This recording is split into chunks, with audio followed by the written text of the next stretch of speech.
Where we go, what we buy, who we are. To someone, we are data. We need data. Data is the oil of the 21st century.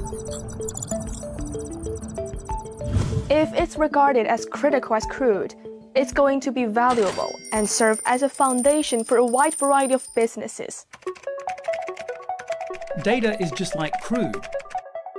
It's valuable, but if unrefined, it cannot really be used. It has to be changed into gas, plastic, chemicals, etc. to create a valuable entity that drives profitable activity. So must data be broken down, analysed for it to have value. This was written in a blog post back in 2006. It's been repeated and amplified.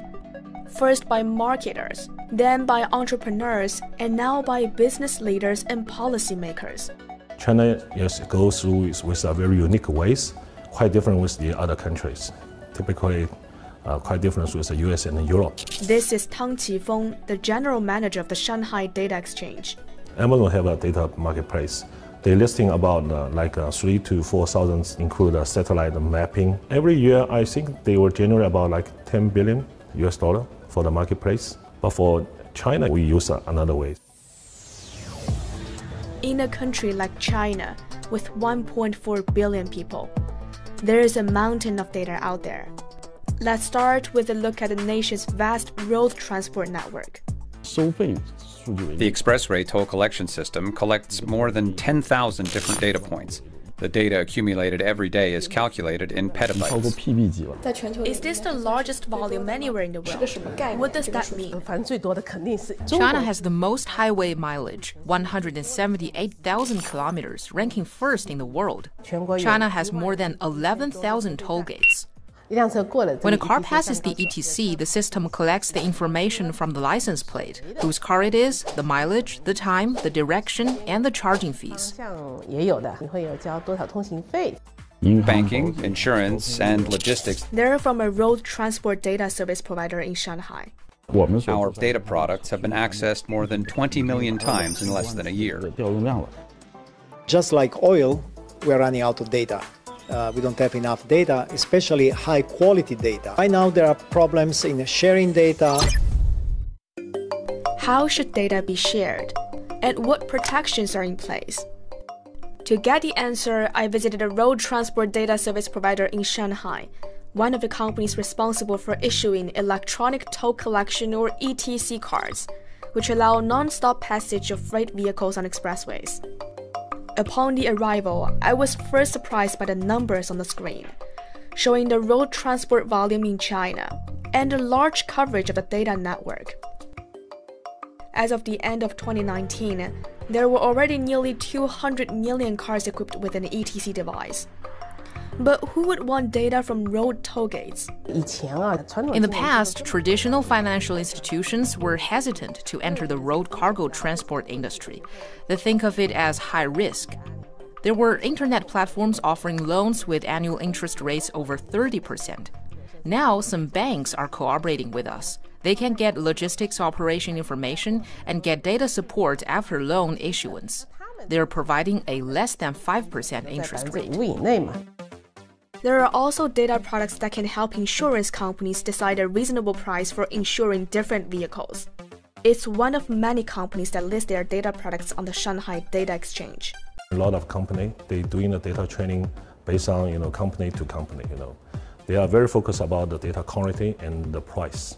But for the time moving on, the different parties, they will think about all those things based on the compliance is okay or not. So they were looking for the model to move in the marketplace to use our infrastructure. The second thing is the cost issues. So we developed the infrastructures to help the different parties to reduce their search cost, their make decision cost, and their deliver cost.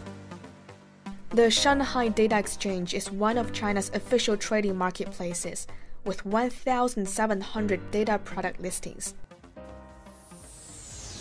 When it comes to data trading, you might think when a buyer makes a deal with a data provider, they're then simply provided with a full package of information. But it doesn't always work like that now. sometimes a buyer just gets a right to access the database.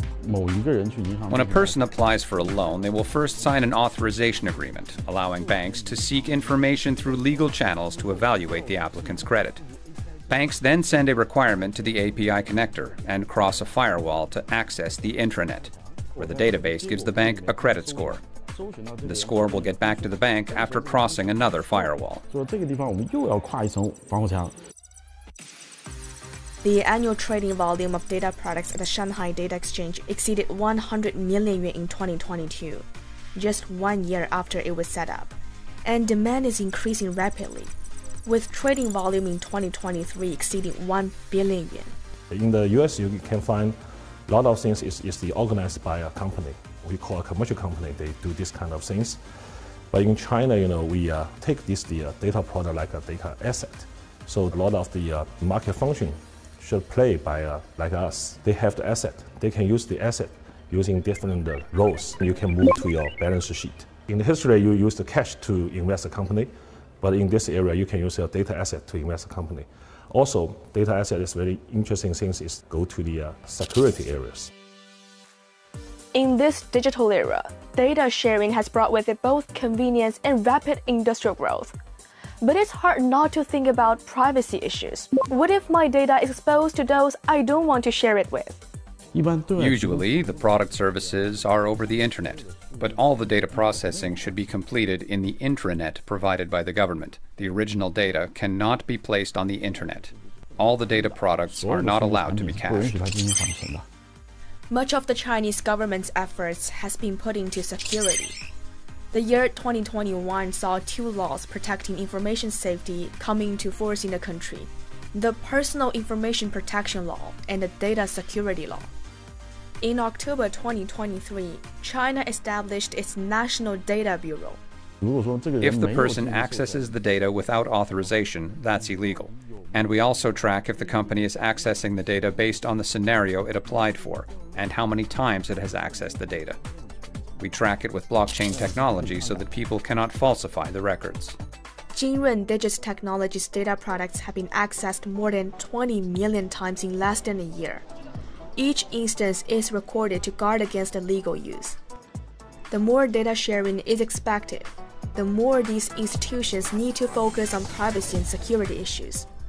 The concept of data sovereignty means that you can decide what you share, how long you share, and also what not to share, and also to say what is allowed to do with my data and what is not allowed. China is very interested in that because people are afraid to put their data on some data platform and then the data stays there forever. There is really fast progress, so it's really China speed, like we say in Germany. While some might like to think of data as the oil of the 21st century, unlike oil, we don't always know where data comes from, who's selling, who's buying, and how it's being used. With an endless stream of it being collected and packaged up by different companies and organizations, encouraging them to manage security and privacy is an issue that won't go away. 张世璇, ICS for CGTN, Shanghai.